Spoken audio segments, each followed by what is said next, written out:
Estima-se que entre 7% a 21% da população esteja sofrendo com a síndrome do intestino irritável, que causa dor, desconforto, distensão abdominal, flatulência, alterações na consistência das fezes, bem como diarreia ou constipação e outros sintomas desagradáveis. Essa síndrome acomete principalmente o sexo feminino. Olá, seja muito bem-vinda e bem-vindo. Eu sou a Roberta Carbonari. Olá, eu sou a Alessandra Feltri. Estamos começando mais um episódio do Pura Vida Cast. E neste episódio vamos falar sobre doenças inflamatórias intestinais. Além dos sintomas intestinais, a síndrome do intestino irritável está associada também à falta de sono, à dor de cabeça, fadiga e depressão. Ou seja, esta realmente é uma condição clínica de forte impacto na qualidade de vida. Isso mesmo, Alê. E infelizmente os casos vêm crescendo em todo o mundo, junto a outras disfunções, como as doenças inflamatórias intestinais. Alguns dados apontam um aumento de 15% ao ano nos casos de doenças inflamatórias intestinais. E vale a pena a gente esclarecer que doença inflamatória intestinal é um termo usado para descrever condições que causam inflamação ali na parede intestinal. E as principais são a doença de Crohn, que pode inflamar qualquer parte do trato gastrointestinal, e a colite ulcerativa, que afeta apenas o revestimento do intestino grosso, que é o cólon e o reto. Para nos ajudar a falar sobre esse importante assunto, gostaríamos de apresentar a nossa convidada de hoje. Ela é doutora e mestre em hepatologia e especialista em nutrição clínica com a área de atuação em doenças intestinais. Lília Bassani. Seja muito bem-vinda, Lília. Obrigada pela sua participação aqui hoje no nosso Pura Vida Cast. Meninas, eu que agradeço. É uma super honra estar aqui, né? A Pura Vida é uma empresa extremamente respeitada, com embasamento científico. Eu estou realmente muito feliz em estar aqui participando para dividir um pouquinho do meu conhecimento sobre um assunto tão importante, né, hoje em dia. Então, podem contar comigo nesses próximos minutos para a gente tentar educar a população sobre isso. A honra é toda nossa e é interessante a gente ouvir quem sabe muito falar, né? Quem sabe muito fala dividir um pouquinho do meu conhecimento. Eu estava aqui, assim... Quem nada sabe, pensa que sabe muito, né? E normalmente quem sabe muito Sim. acha sempre que é um pouquinho. Então, é muito bom ter você aqui. Muito obrigada pela sua presença. E a gente já vai começar pedindo uma explicação, né, mais detalhada sobre o que seria, então, a síndrome do intestino irritável. Ok. Então, vamos lá. Síndrome do intestino irritável, hoje, como vocês falaram, tem uma prevalência muito grande no dia a dia. E é o que a gente pega no consultório, porque as doenças inflamatórias, elas são consideradas doenças mais raras, né? Então, a prevalência disso no dia a dia é uma prevalência menor. Mas é muito comum, eu trabalho especificamente com doenças intestinais, então esse é o meu mundo, do paciente chegar e falar, eu já fiz todos os exames, já fiz colonoscopia, já fiz endoscopia, fiz todos os exames bioquímicos, fui a vários gastroenterologistas e ninguém descobriu os meus sintomas que eu sofro há 10, 15, 20 anos, né? Nossa.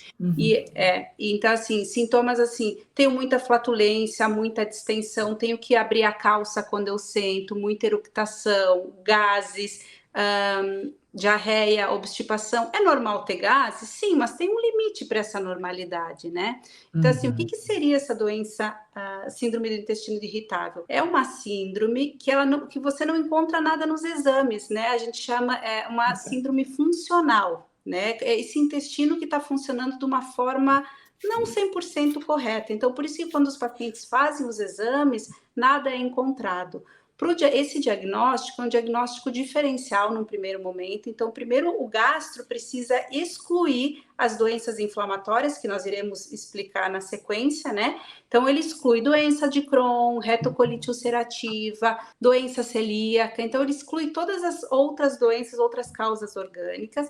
E existe um critério, com base, chama critério de Roma 4, que é a base que o gastro utiliza para o diagnóstico. Então, como é que tem esses critérios, né? O paciente tem que apresentar dor, tá? Pelo menos uma vez por semana nos últimos 3 meses.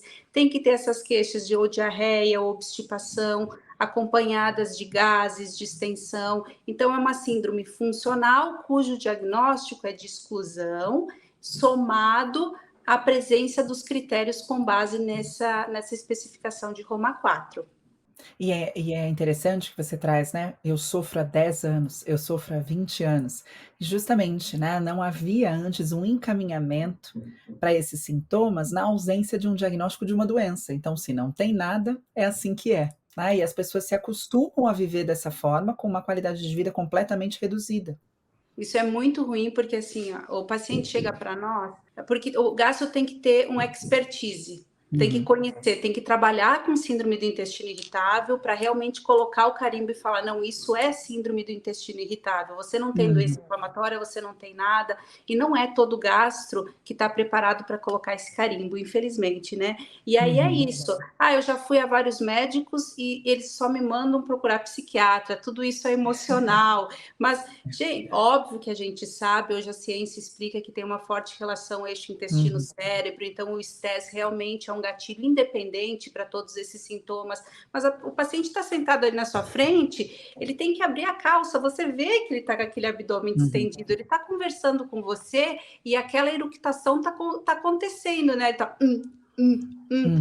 né? Ele fala para você que ele tem diarreia ou ele consegue evacuar uma vez por semana. Então, isso tem relação com o emocional? Tem, mas não é só o emocional. Existe uma síndrome que hoje é uma entidade dentro da gastroenterologia que precisa ser tratada, tem tratamento, só que às vezes o paciente procura um profissional que não está habilitado para isso. Fica se arrastando com esses sintomas que afetam a qualidade de vida realmente. A gente vê isso muito na prática clínica. E é muito interessante a gente diferenciar o que é normal do que é comum, né?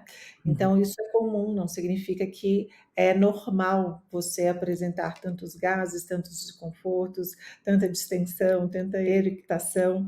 Então, isso precisa realmente ser alertado, né? Para a pessoa não achar que, tá tudo bem, eu estou aqui e eu vou conviver com isso.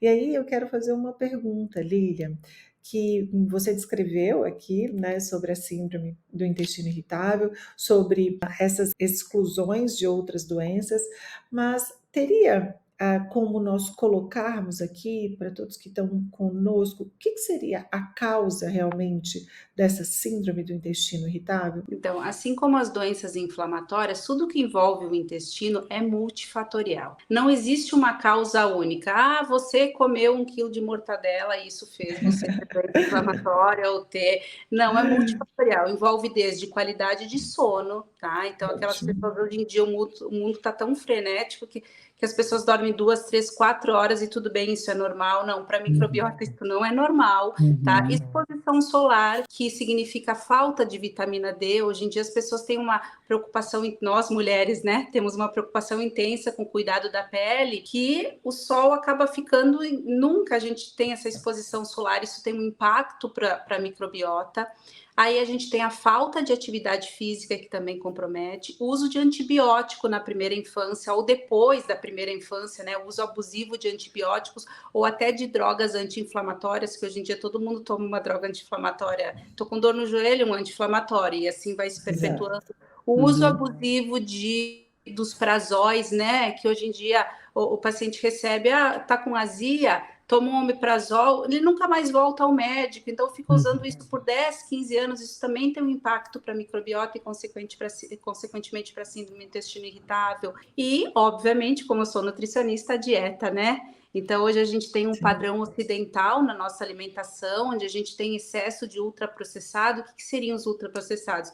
Os alimentos de pacote, então os salgadinhos, né, esses biscoitos, esses alimentos que são muito processados pela indústria, a margarina, a salsicha, a linguiça, alimentos que foram muito mexidos, né, foram desenvolvidos pela indústria, e com isso eles agregam muitos conservantes, muito emulsificante, que vai lá na microbiota, altera a formação das bactérias boas e das bactérias ruins, e todo esse conjunto acaba gerando essa síndrome do intestino irritável. Então, não tem uma causa, tem Ótimo. múltiplas causas. Na verdade, eu acho que às vezes eu falo para o paciente, é o seu estilo de vida que causou, né? Claro que a Uhum. gente não tem o fator genético, tem o fator genético, mas a gente agruparia todo o resto num guarda-chuva chamado estilo de vida, né? Incluindo o manejo de estresse, né, que a gente sabe Sim. também que tem um impacto significativo. E sabe que a gente vê muito na prática clínica, eu acho que todas nós aqui como nutricionistas, né, você trouxe um dos pilares, né, que claro, a adequação alimentar, né, para esse paciente que está sofrendo com essa síndrome, mas que fica aqui um alerta, se as emoções não estiverem controladas, as pessoas muito ansiosas, muito estressadas, elas acreditam já fazer de tudo, né? Mas a minha alimentação, você colocou, eu estou seguindo certinho. Mas espera aí, você conseguiu, né, colocar em prática algo que te deixe um pouco menos aí ansiosa? Ou conseguiu adequar o seu sono? E isso eu falo muito, porque como você bem trouxe, né, Lília, afeta muitas pessoas. Então, eu acho que todas nós aqui, a gente tem aí um percentual grande de pacientes com essa síndrome, e é importante nós conhecermos também como profissionais para a gente propagar essa informação que, olha, vai muito além da sua alimentação, né? Você está em um profissional de saúde, um nutricionista, mas isso aqui merece atenção aí de outras formas, né? Porque senão fica uma forma muito simplista realmente de tratar um indivíduo. Né? Eu acho que quando a gente fala de doenças, né, a grande parte delas é sobre isso, não é só uma única causa, né, uma causa alimentar só. Né? A gente tem muito o papel do estresse, né, o papel do sono, o papel do equilíbrio aí metabólico e hormonal, afetando de forma positiva ou negativamente o nosso corpo, né? E a gente viu, eu vi pelo menos isso muito na pandemia, pacientes que estavam estáveis, com a doença controlada, Sim. né? Claro, a gente não usa a palavra remissão numa síndrome do intestino irritável, porque ela não é uma doença autoimune, não é o seu sistema imunológico Sim. brigando contra você. Mas, assim, pacientes cujos sintomas estavam controlados, aí esse paciente perdeu o emprego, ou separou, qualquer coisa emocional, aquele paciente podia estar tomando um copo d'água e comendo uma folha de alface que ele tinha ou muita diarreia, ou muita obstipação, ou muitos gases. E a pergunta é sempre essa: como é que a minha cabeça faz eu ter gases, doutora? É essa a pergunta, sabe? Eles não entendem que existe todo um mecanismo e que cérebro e intestino são os melhores amigos. Tudo que acontecer, um ou outro vai saber imediatamente e vai ter a repercussão à altura, né? Então, é um trabalho que precisa ser multidisciplinar. Se de repente a pessoa não tem condições de pagar um psicólogo, pagar um terapeuta, ela vai caminhar no parque, joga peteca, vai fazer yoga em casa, qualquer coisa que faça ela ficar o mais tranquila ou tranquilo possível, né? Porque isso vai ter um impacto. Diria que no meu consultório, mais do que 50%, quando os pacientes resolvem essa parte emocional, o resto a gente consegue ajustar com tranquilidade. Eu me lembro de uma vez que eu falei para minha paciente, né, que não tinha como marcar também com a terapia, eu falei, escuta, vamos fazer assim, vai na terapeuta e me liga, eu vou ajustando o que você precisa, mas se a gente não tiver a terapeuta, talvez eu não consiga progredir, né, evoluir com você. E aí ela falou, tudo bem, então dá pra gente fazer uma outra coisa antes? Eu falei, dá, você consegue meditar? Aí ela me perguntou assim, você também atende nessa parte holística? Como se fosse algo holístico. Falei, não, é científico mesmo que a meditação pode te ajudar nesse caso. Antes da gente entrar na questão de como tratar a síndrome do intestino irritável, seria interessante, né, já que é um diagnóstico feito por exclusão, a gente também trazer aqui as informações a respeito das doenças inflamatórias intestinais. Você poderia explicar um pouquinho sobre elas, os principais sintomas, as características? Com certeza, isso até é um dever, porque no consultório, trabalhando há 10 anos só com isso, muitos diagnósticos foram desfeitos, obviamente não por mim, né, porque não é da minha alçada, mas pelo gastro. Muitos pacientes vieram com diagnóstico errado de doença inflamatória intestinal, usando medicamentos para controle da autoimunidade, na verdade era uma síndrome do intestino irritável. Então, assim, o gastro tem que ter esse expertise para fazer essa triagem e colocar cada coisa no seu quadrado, né? Porque, assim, a síndrome do intestino irritável, ela é ruim? Eu tenho síndrome do intestino irritável, por isso que até que eu fui para essa área. Então, assim, ela é ruim, mas ela é completamente controlável, a gente tem uma vida absolutamente normal. As doenças inflamatórias envolvem um processo imune, né? Autoimune, que eu já vou explicar um pouquinho melhor. Então, o manejo é um pouquinho diferente, a dependência dos medicamentos, então é outro caminho. Então, primeira coisa é procurar um gastroenterologista que tenha experiência para fazer o diagnóstico correto dessas duas classes, né? Então, agora falando das doenças inflamatórias, Então, como vocês falaram já na introdução, já falaram super bem, são doenças que envolvem um processo de inflamação, como o nome já diz, né? Doenças inflamatórias intestinais. Então, é inflamação no intestino. Aí a gente tem dois tipos, né? A gente tem a retocolite, até eu trouxe uma imagem, quem está me escutando me perdoe. Então, é o seguinte, aqui a gente tem todo o trato gastrointestinal, aqui teríamos a boca, o esôfago, não está ilustrado aqui, né?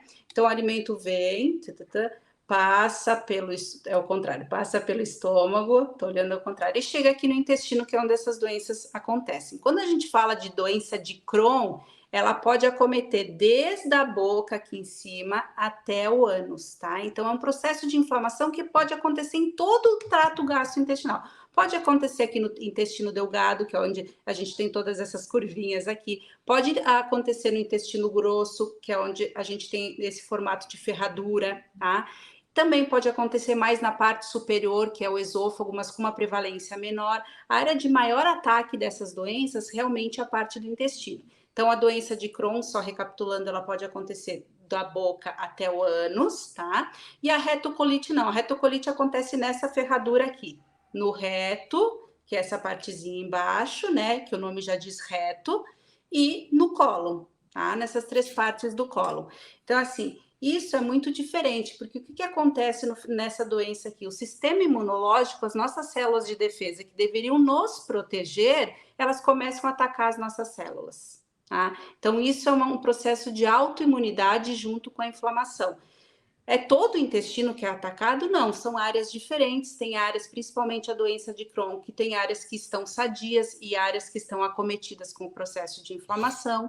Outra coisa importante que o paciente saiba, que difere do intestino irritável, é que doença inflamatória não tem cura. O paciente, enfim, por diferentes crenças, acredita que ele pode deixar de tomar medicamento, de não ir ao gastroenterologista para tratar a doença inflamatória, e não dá, gente. Isso é extremamente sério, é uma doença que não tem cura, ela tem remissão e controle. Vida absolutamente normal na fase de remissão e controle, mas se você não respeitá-la, ela vai voltar e volta com a força total. Então, isso eu acho que é uma grande diferença, né? Na síndrome do intestino irritável, a gente não tem inflamação, e não tem ativação do sistema imune. Nossos soldados não brigam com o nosso organismo, né? É uma doença mais fácil da gente controlar. Doença inflamatória, a gente tem o nosso exército brigando conosco, né? E a gente tem um processo que é crônico e que a gente consegue controlar com medicamentos, com alimentação, mas que precisa desse acompanhamento. Eu acho que isso é importante que o paciente saiba, né?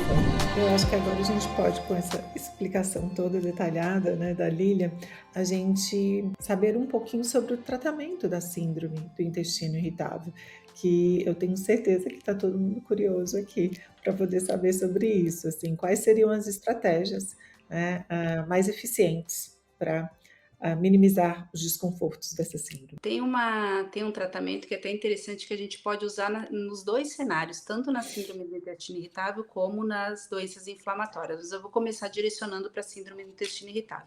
Então, no início da nossa conversa, eu falei que os pacientes têm o quê? A queixa de muita distensão abdominal, eles precisam abrir a calça, muita sensação de plenitude. O paciente almoça, 8 da noite, ele ainda tem aquela sensação de plenitude, muitos gases, muita eructação. Então, o que a gente não quer?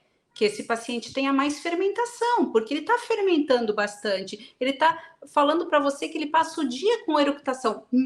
Isso é produção de gases voltando, né? Que ele está com aquele abdômen distendido. Então, você tem a parede do intestino que distendeu pela formação de gases.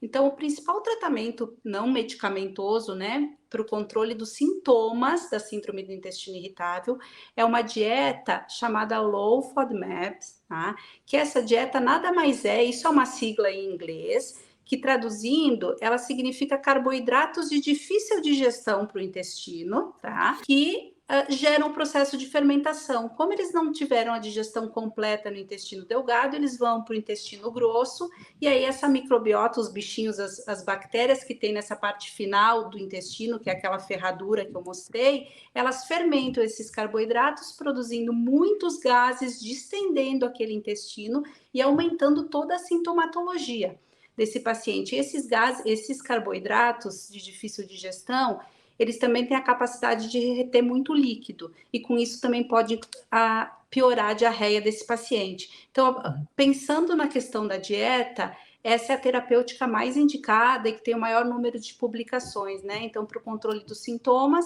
dieta low FODMAPs. Eu já vou abrir um pouquinho mais essa dieta, mas uma coisa que, já que é importante que o ouvinte saiba, não saiam buscando no Google dieta low FODMAPs. Perfeito. Ótimo, Façam perfeito. ad eterno, gente, porque assim, Exato. é uma dieta restritiva, ela é eficaz, extremamente eficaz para esse intestino, mas ela tem o seu lado ruim também. A gente gera um comprometimento na microbiota, né? Não são só flores, tá? Então, assim, eu pego muitos pacientes que chegam para mim e dizem, eu já estou há 3 anos fazendo a dieta low FODMAPs. E ela não faz mais efeito, ela não vai fazer, gente, não vai, né? Essa é uma terapêutica que ela tem começo, meio e fim. Ela precisa ser orientada por nutricionista. Então, assim, vocês até podem, quem está se... Porque eu tenho certeza que alguém está escutando esse podcast. Eu tenho síndrome do intestino irritável. Vou ver Sim. o que é essa tal de dieta low FODMAPs. Então, até pode entender, mas procure um profissional, né, uma nutricionista para lhe orientar. Porque essa dieta ela tem algumas fases. A primeira fase a gente até retira grande parte desses alimentos que têm potencial de fermentação e de piorar gases, mas depois nós somos obrigados, é nosso dever devolver esses alimentos para os pacientes. Porque não são todos esses, dentro do grande grupo, não são todos que vão causar gases, né? E nem distensão, nem diarreia, nem obstipação. Seria como se nós tivéssemos, imaginem que nós estivéssemos fazendo uma investigação. A gente tem vários suspeitos, então, num primeiro momento da investigação, a gente retira, investiga todos esses, e depois a gente vai ter 1, 2, 10 culpados. Então, esse paciente vai viver com a restrição pontual desses alimentos, e não necessariamente precisa cortar todos, né? A gente pode diminuir quantidade. Então, não sejam radicais, tirando tudo, porque a conta vai chegar. Aí é o paciente que tem deficiência vitamínica, uma microbiota pobre em diversidade, sistema imunológico que fica doente, toda hora está doente, né? Passou uma gripe a 20 quilômetros daqui, o paciente já pega, porque falta diversidade, né? Então, o tratamento mais indicado é sim dieta low FODMAPs, mas tem que ter acompanhamento. Eu gosto muito de falar com os meus pacientes, né? Tem começo, meio e fim, né? Então, realmente a gente vê muita melhora, e aí aquele paciente acredita que ele precisa ficar com aquilo no resto da vida. O organismo nunca vai aceitar ali outros alimentos. E quando a gente fala dessa característica da dieta low FODMAP, se a gente vai no Google, né, e baixa lá uma lista genérica, né? A gente tem ali alimentos, uma grande quantidade de alimentos ricos em fibras. Então a gente tem uma diversidade aí de microbiota, porque sim, a gente acaba oferecendo também, além de outros micronutrientes, polifenóis, uma baixa quantidade de fibras, né? Então isso começa a ficar muito restrito. E o que eu gosto muito é sobre quando a gente fala das quantidades, né, que você trouxe aqui super bem, Lília, porque quando um paciente consome 100 gramas de brócolis, pode ser diferente do que ele consumir um guisado com 20 gramas de brócolis, 20 gramas de abóbora, e aí ele olha para o brócolis e vai falar assim, esse aqui eu não posso nunca mais. Pode ser que ele seja o alimento mais agressivo para você, mas pode ser que ele não seja, né? Então, a gente também incentivar a autoobservação, né? E aquela dedicação, assim, vamos retirar o que está mais presente na sua alimentação e que te fermenta mais. Na sequência, introduzir um por um, porque também existe aquele momento da introdução, né, que a gente faz muito na prática clínica, desses alimentos que a gente retirou, e que a pessoa quer colocar os 3 juntos. Não, coloca um de cada vez. Coloca um dia, passa 3 dias, 4 avalia, coloca o outro. E aí ele vai realmente tendo uma informação do que é bem-vindo para ele. Porque como o intestino, diversidade não é igual para todo mundo, a síndrome do intestino irritável não é igual para todo mundo. Desbiose não é igual para todo mundo, né? Existem diferentes tipos de desbiose, existem diferentes tipos aí de síndrome do intestino irritável. A gente não pode colocar todo ser humano no mesmo bolo de uma síndrome que fala, né, sobre diversidade, né, sobre o impacto do alimento com essa microbiota. Então, isso também, eu acho que ter essa orientação é muito valiosa já, para ninguém sair pegando no Google, ponto. Vai ter algo que vai te beneficiar e que vai ser individual e com a ajuda do profissional de saúde, né? Pegar no Google a lista é muito fácil, excluir é muito fácil, mas na minha É, percepção, o mais difícil é você reintroduzir esses alimentos. sim, Porque aí juntam vários fatores, o medo do O paciente voltar medo, a eu ia ficar falar isso. mal, porque tem ele fala também. assim, eu tô bem, eu consegui ficar bem, por que é que eu vou comer? Então, assim, é nosso dever incentivá-lo, não, você precisa Incentivar. testar, porque para quem não conhece essa dieta, a gente tira muitos alimentos que são saudáveis. Veja, Super. para quem nunca escutou sobre essa restrição, uma dupla que todo paciente sofre no primeiro momento é alho e cebola, né? Então, alho e Sim. cebola, eles têm altíssima capacidade de fermentar, só que eles fazem parte da alimentação do brasileiro, né? Uhum. Então, assim, você falar para um paciente que ele nunca mais vai comer alho e cebola, Imagina, Feijão. né? imagina. Então, assim, é nosso Feijãozinho com dever alho incentivar. O próprio feijão também tem Feijão. alta capacidade de também. fermentar, mas aí a gente pode, de repente, encontrar a variedade do feijão que tem menor capacidade de fermentar, ensinar uma técnica culinária para esse feijão, né? Uhum. Deixar de molho, enfim, para esse feijão não Uhum. fermentar tanto, quantidade. E com isso a gente vai devolvendo esse paciente à vida normal, né? Mas sabe o que eu acho interessante, Lilian? Porque a dieta Low Food Map, ela foi super disseminada, porque muitas pessoas encontram-se com distensão e desconforto intestinal. E aí, entendeu-se que essa dieta é boa para minimizar desconfortos e distensão abdominal, então eu vou fazer ela. Então a pessoa não tem síndrome do intestino irritável, ela está ali com uma desbiose. Pode ser ali muito pontual, porque ela alterou um pouquinho o padrão intestinal ali, o padrão alimentar dela ali aqueles dias, não dormiu bem, consumiu um pouco mais de álcool e tal, mas isso vai passar se ela começa a colocar ali, né, o planejamento alimentar dela direitinho. Então ela ficou muito disseminada assim, eu chego para atender as pacientes, eu vou falar que pelo menos 70% delas já Já colocaram experimentou a em dieta. prática e aí eu falo assim, mas por quê? Não, para diminuir um pouco, mas não é somente isso, né? Desconfortos, né? E distensão abdominal pode ser por diferentes motivos, né? Pode ser de uma alteração daquela semana, pode ser pelo seu estresse da semana, né? E pode ser consequência, né? Alguns, por exemplo, transtornos psiquiátricos trazem uma alteração significativa, né, de microbiota intestinal, e não é um tratamento de síndrome do intestino irritável que causa essa alteração, né? Mas eu achei muito importante a Lilian trazer a questão do medo, porque fazer sem acompanhamento, num primeiro momento parece que você está indo muito bem, né? Porque os sintomas vão melhorar, obviamente, se você tirar o agressor, né? O estressor daquele ambiente. No entanto, essa questão de o medo de voltar a comer, né, pode trazer outras questões alimentares e um comportamento alimentar bastante prejudicado. E quando você fala de não fazer sem acompanhamento, eu acho muito importante, até porque quando você retira uma série de alimentos, você retira utilizando uma outra estratégia para que não falte nutrientes. Tá? Então, uma nutricionista vai retirar alimentos e no cálculo ela vai entender o quanto deficitária essa dieta, essa prescrição dietética está em nutrientes, e ela vai te dar o suporte suplementar do que faltar. E aí eu queria Exatamente. inclusive que a gente falasse um pouquinho sobre isso, porque as pessoas também perguntam qual o suplemento da síndrome do intestino irritável, né, como se existisse um, ou ainda, Não, ainda não eu existe não um. consigo fazer a dieta, posso tomar probióticos e vai ficar tudo bem? Então eu queria que você falasse especialmente desses 2 pontos que eu acho que são as maiores, questões que são Ótimo, trazidas em Roberta. consultório. Então, imaginem que vocês vão chegar na casa da praia de vocês, essa casa está fechada há vários meses, tá? Ninguém limpou, e vocês chegam, tem aquela maresia, aquela areia no piso. O que vocês vão fazer? Vocês vão passar um pano, vão lavar esse piso, vocês vão passar cera em cima daquela areia. O Perfeita. probiótico, gente, é a cera em cima da areia.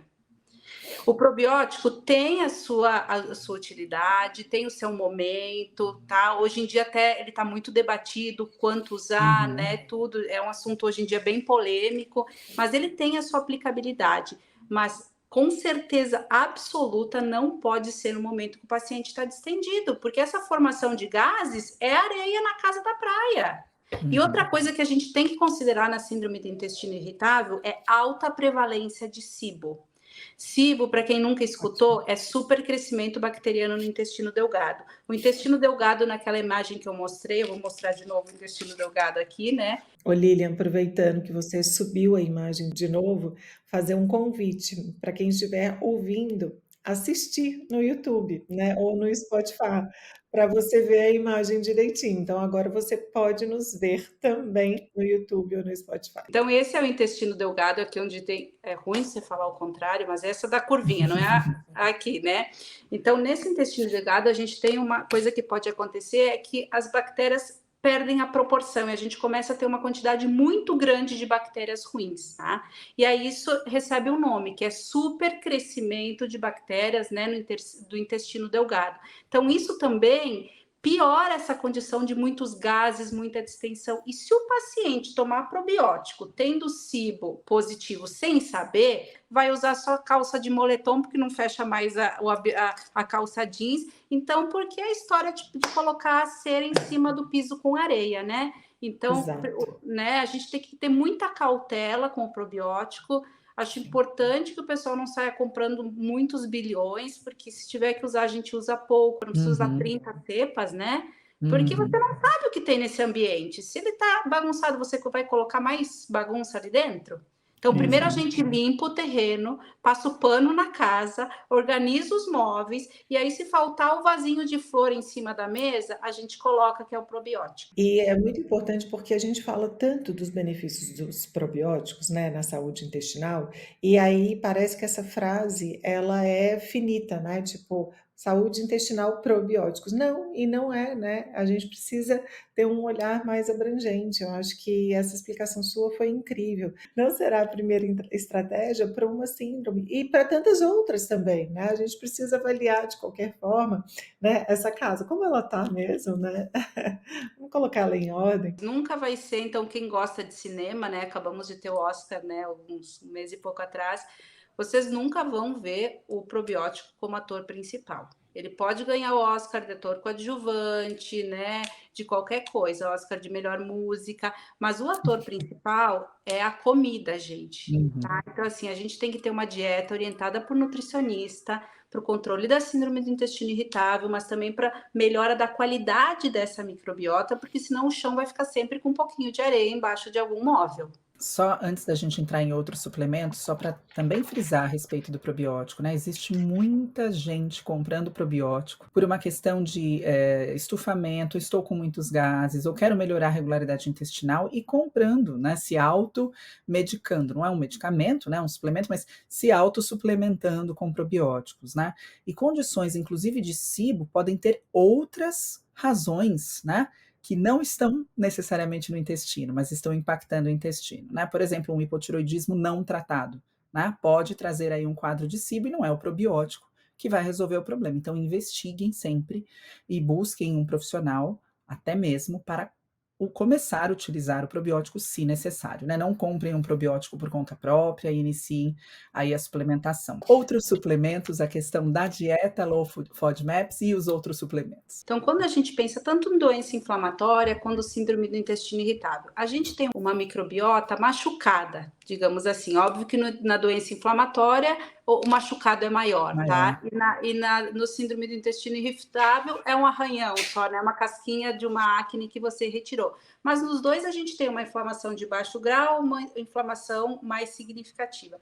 Essa inflamação, para quem está nos assistindo, quem não está, imagine, né? Que a gente tem uma parede, essa parede do intestino, que os tijolinhos deveriam ser todos bem, um colocado em cima do outro, deveria ser pouco permeável. Quando chove lá fora, não entra água na casa de vocês, né? Assim, deveria ser a nossa parede do intestino. Só que essa inflamação, né, esse dano que a nossa microbiota está sofrendo, vai fazendo com que alguns tijolinhos sejam perdidos. E essa parede vá tendo alguns buracos. Isso a gente chama de permeabilidade intestinal. É como se estivesse infiltrando água na nossa casa. Então, um dos suplementos que a gente utiliza pensando na melhora da permeabilidade, porque a gente não quer que chova dentro de casa, então a gente quer recuperar a permeabilidade da nossa microbiota.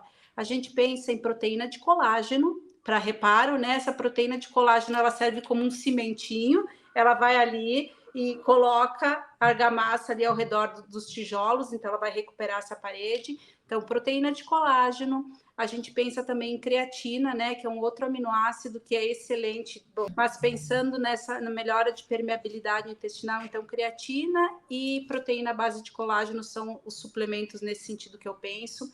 Também a vitamina D, né, porque hoje em dia as pessoas estão com uma super deficiência de vitamina D, cada 10 pacientes, 9 têm deficiência de vitamina D, até os pacientes que são do norte, nordeste, hoje em dia tem essa deficiência. E a deficiência de vitamina D, ela piora o processo de inflamação. Tá? Então, a gente precisa ter a vitamina D num nível adequado. Isso também, abre aspas, não é para sair suplementando 50 mil unidades por dia de vitamina D, gente. Porque, assim, equilíbrio, porque o excesso de vitamina D vai desregular o metabolismo de cálcio, tá? Então, assim, é para ter vitamina D adequado? Mas não é para ir comprar na farmácia o maior número de unidades que existia ali, tá? Então, tem que ter, com base no seu exame, o nutricionista ou o médico vai orientar. Então, a vitamina D ajuda na diminuição do processo de inflamação e ajuda na melhora dessa permeabilidade, fazer que a sua parede fique mais fechadinha, né? Não tenha buracos. A gente pensa também no magnésio, né? O mineral tem múltiplas funções, mas na síndrome do intestino irritável, uma das vertentes é o paciente constipado, nem todo paciente tem diarreia. Então, além de melhorar a permeabilidade, de ajudar o sistema nervoso, o magnésio ajuda no funcionamento do intestino. Então, para esses pacientes com o lado constipante da síndrome do intestino irritável, acho extremamente importante. Para o não constipante, eu não preciso usar magnésio, depende do seu exame, né? A gente não sai suplementando no achômetro. Para onde eu quero ir? Mas aonde você está? Né? Se você liga para alguém, qual é a direção? Mas aonde que você está? Então, com base nos exames, a gente entra com a dosagem de magnésio. Mas para o constipado, a gente pode trabalhar com uma dosagem um pouquinho maior. Ômega 3, né? Ômega 3 também é outro suplemento que tem múltiplas funções, mas quando a gente pensa em doença inflamatória, tanto nas doenças Crohn, retocolite ou as próprias síndromes do intestino irritável, que tem uma inflamação de baixo grau, o ômega 3 é fundamental. E aí também vale dizer, não é porque eu estou fazendo aqui o podcast na Pura Vida, mas assim, gente, empresas de qualidade. Não estou falando para vocês comprarem obrigatoriamente da Pura Vida, mas assim, empresas que têm um selo de pureza, porque senão o barato vai sair caro, né? O ômega 3 que custa R$30, gente, não dá.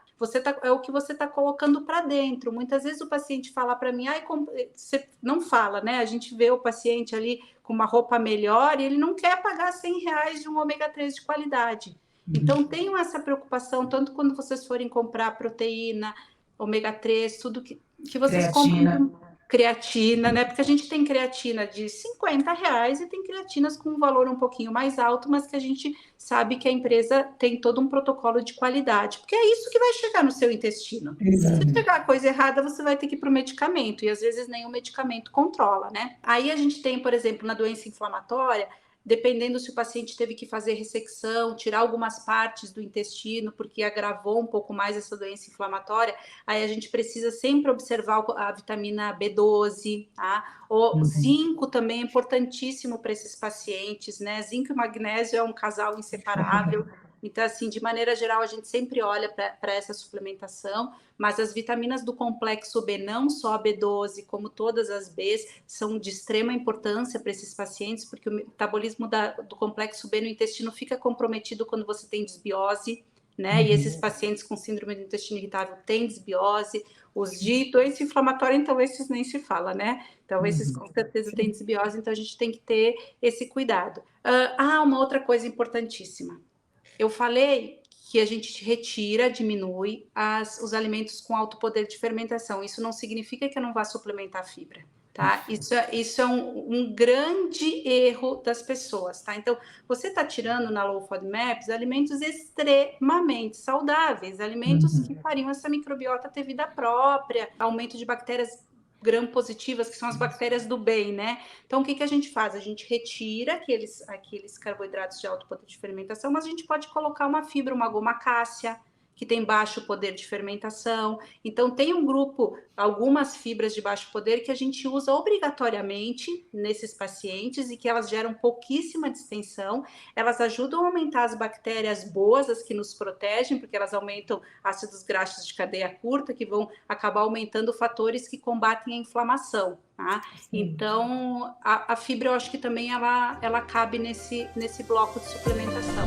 Nossa, excelente, Gente, hein? vocês Olha, tiveram aqui, incrível. caros ouvintes, quase que uma consulta nutricional gratuita. Nutricional, Foi isso para que ela síndrome fez do aqui, intestino irritável e para maravilhosa. doenças inflamatórias. Exatamente. Eu ia Maravilhoso. falar dicas práticas, ela deu todas, né, Já deu todas. praticamente. Que Muito bom. delícia te escutar, Lília. Obrigada, meninas. Uma coisa assim, ó, uma dica prática, tudo a gente pode encontrar na feira, viu, gente? Então, assim, o mais importante é você comer comida de verdade. Quando você tiver um produto industrializado, cujo rótulo você não saiba ler, que tem lá 10, 12 linhas do rótulo, lá dos ingredientes, um rótulo desse tamanho, gente, larga o produto. Na dúvida, ele não vai fazer bem para sua microbiota, né? Então, o começo de tudo é você comer bem, comer comida limpa, comida viva, feijão a vácuo. Gente, não precisa comer feijão a vácuo e milho a vácuo. Você vai na feira, compra o milho, cozinha na sua casa e come, né?